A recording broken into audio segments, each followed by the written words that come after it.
Hello. Hello, everybody.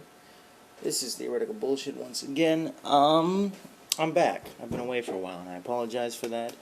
But, yeah, I'm not dealing with life anymore. Now I'm dealing with YouTube. They're two completely separate entities, just in case you didn't know. But, yeah, I promise for the next 10 minutes or less, I won't be thinking about money or shelter or food or business or relationships or women. Maybe women, but none of the other stuff. So I couldn't resist the urge to come back on here and post a little video about something, somehow, some way. I'm not exactly sure what, but let's pull out my invisible little magic hat, and we're just going to draw a subject out of my invisible little magic hat. We're just going to, what's this one? All right, let's see. Let's open it up. It says evil. So we're going to talk about evil. I lied. I actually don't have an invisible magic hat. It actually doesn't exist at all. Funny how invisible and non-existent have that in common. Anyway, let's talk about evil. Do you know what my favorite Shakespearean quote is? Yes, and I know that's a presumptuous question to ask. It's like, oh, let me tell you about the classics. Let me tell you about Shakespeare and educate you and enlighten you. Well, nonetheless, I'm asking the question. The answer is as follows. Nothing is either good or bad, but thinking makes it so. And how does that apply? How does that apply to God and religion and all that stuff? Well, I have a question for you on the subject of evil. If we were to look at somebody and we were to say that that person has committed an evil act, what exactly are we saying? What are we saying about that person, and what are we saying about that entire situation? Essentially, the bottom line is that we are operating under the assumption that that person was, to some extent, evil or had an evil consciousness or evil intention before they committed the act. And the reason we can say this is because the other way around isn't possible. And to illustrate that, let's do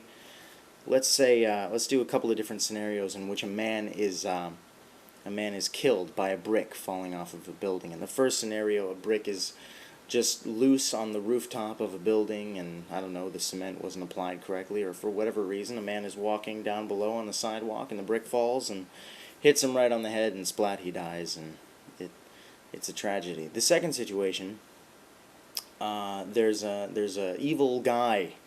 Well, I won't even beg the question by saying there's an evil guy, but in the second situation, there might be a guy standing on top of that roof and looks down below him and sees that there's a man walking below him and decides that he wants to kill that man, and so he kicks the brick off the building. Now, in both situations, the man below walking on the sidewalk, he dies in the same way. He is still killed by a brick falling on his head. But what is it about the second situation that would make us say that evil was present here, or evil was a factor, or there was some kind of evil intention? The difference is consciousness. Consciousness. Because without consciousness, without intention, without that mentality, then an act isn't evil. Acts of evil are defined as evil only by the intention behind them, not by the act themselves. If a baby accidentally pulls the trigger of a gun and shoots somebody, that isn't an evil baby because the intention wasn't there. But if a human being who knows full well what they're doing and the consequences of what they're doing, fully grown human being, that would be, I think, to us considered an act of evil. And the reason I bring this up, and the reason I argue that the consciousness and the mentality causes the action and not vice versa, is because in the Bible we have this, according to Christian theology really, we have this idea of original sin. We have this idea that there was this first sin that occurred, and because of that, all of mankind after that point became sinful, or the closest word we have to sinful is evil.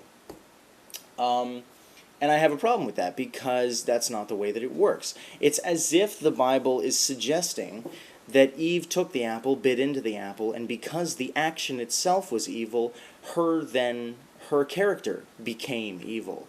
And thus the character of every human being born sense became evil. And I disagree with that. That's not the way that it works. It takes an evil intention for the action to be evil. There's no such thing as an evil action without an evil intention, as I illustrated with those two examples that I just gave.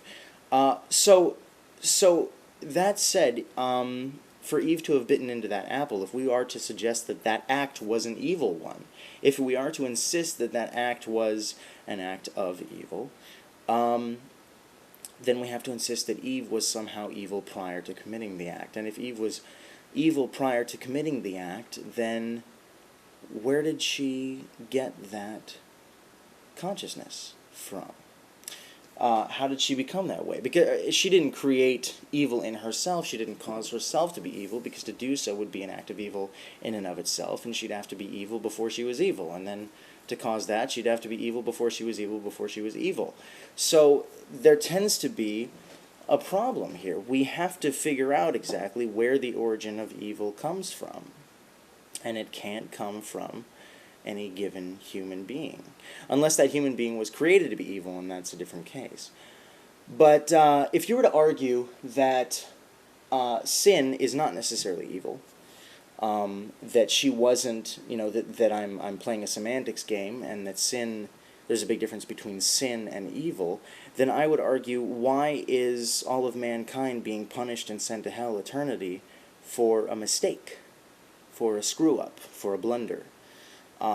Unless sin is evil, then the consequences don't make sense. And if sin is evil, then we have no explanation or account for the origin of that. Because, as I said, an evil action does not cause evil consciousness. Evil consciousness only causes evil action. So that's a dilemma. You could say the devil caused it, but the same standard applies to the devil. The devil cannot make himself evil. He has to have been evil before the evil action occurred. So where did that evil consciousness come from? Ultimately, if you are going to say that God is the end-all be-all, then you're going to have to say that God is responsible, theoretically speaking, for the existence of evil. I welcome responses, questions, complaints, comments, concerns, grievances. Call 1-800... No, I'm kidding. So that's just a thought that I wanted to put out there and see what y'all might think about it. Let me know, guys. Thank you. Have a good night. Take care.